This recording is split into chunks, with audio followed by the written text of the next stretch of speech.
Kaka-install lang pala ng GFiber Prepaid sa amin. So, binigyan niya ako ng ganito. Ito yung modem. Bali sa likod yung fiber port dito. Dito yung fiber port. So, nagpa-install ako ng GFiber Prepaid kasi nga ngayon tipid mode na tayo. Kasi yun nga, sa halaga na postpaid is 1,699 or 1,700.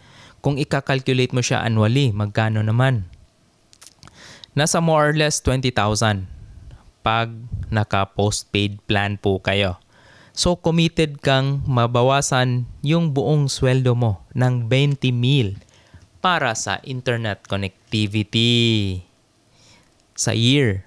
So, yun, naisip-isip ko, why not try the prepaid Wi-Fi in which fiber pa rin siya, meron pa rin siyang modem. Yung challenges lang is ano na siya, load basis or 1,799 sa 300. Kung mag GFiber prepaid po kayo, may 1,499 na 30 days.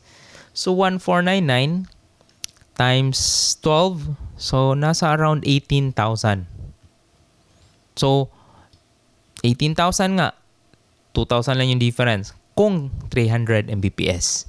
Pero pwede kang bumaba into 699 per 30 days.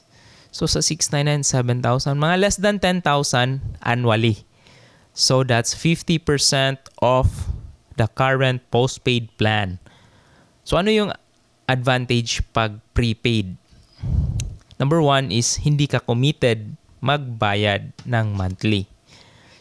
So, malaking savings yon.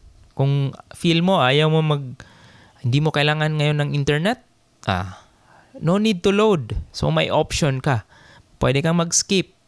Kaya, yun yung kagandahan pag naka-prepaid fiber. Then, the same pa sila ng speed. Hindi siya the same na speed kasi yung postpaid mo is 500 Mbps. Sa ngayon is uso na kasi yung streaming. So yung 500 Mbps mo, okay na okay for streaming. Pero for practical purposes, work from home, heavy content creation, uploading, then enough for me, enough na yung GFiber prepaid. Lalo na ngayon na 50, may 100 Mbps, may 300 Mbps. Kung pwede, this month 50 Mbps. Next month, kailangan ko ng mas mataas na bandwidth. I'll go with the 100 Mbps or 1.5 para 300 Mbps. So at least merong option and flexibility. Yun yung keyword dyan, flexible. Kaya ba sa budget mo ngayon na nagmahala na lahat? Pati gas, pati rental, food. So, practicalay tayo ngayon. Kaya GFiber Prepaid yung recommended natin. Bakit pala GFiber Prepaid? Yung iba, prepaid nga, pero Wi-Fi lang yung activated sa kanila. Ito, pag Globe Fiber Prepaid, kompleto. Active tong lahat ng port dito. Ibig sabihin, pag nag-work from home ka,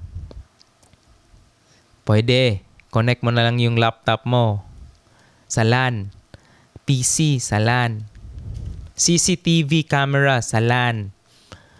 Yun, pwede. Practical yung natin pag GFiber Prepaid.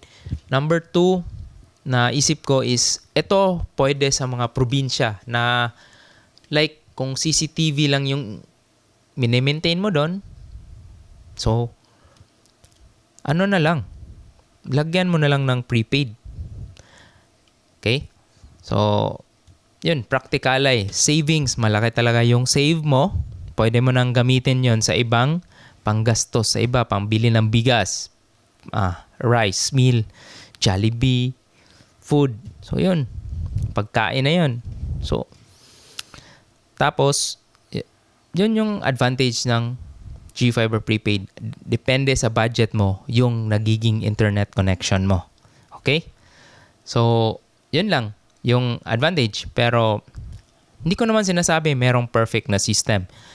Meron rin kasing nararanasan na outages yung mga connection natin.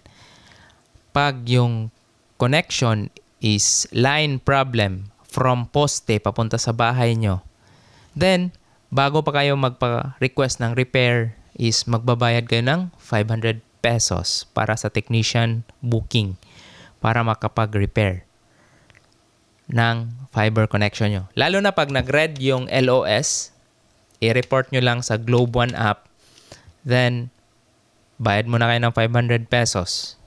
Then mabubuk na kayo ng technician repair. Pero may caveat niyan. Kung network-related yung problem, pwedeng i-refund nila yon yung 500 pesos mo. Pero for me, yung advantage ng prepaid, ng budgeting, ng flexibility compare sa other services or nag-offer ng prepaid Wi-Fi, GFiber prepaid pa rin. Meron akong link below na pwede nyong gamitin sa pag-apply ng GFiber prepaid. Then, makatulong na rin to sa inyo. Kasi, pwede natin yan i-fast track yung installation. Nag-apply pala ako noong Tuesday. Sinet ko yung installation Wednesday afternoon. Na-install naman kasi nga mainit yung panahon na yon. So, may mga factors din na medyo matagal yung technician mag-install. Okay? So, hopefully, magpa-install kayo ng GFiber Prepaid. Gamitin nyo yung referral link ko para naman mag-grow natin yung channel. Kaya kung meron kayong mga gustong questions, sa baba na lang, comments. So, be sure to follow my socials. Yan. Thank you very much and see you.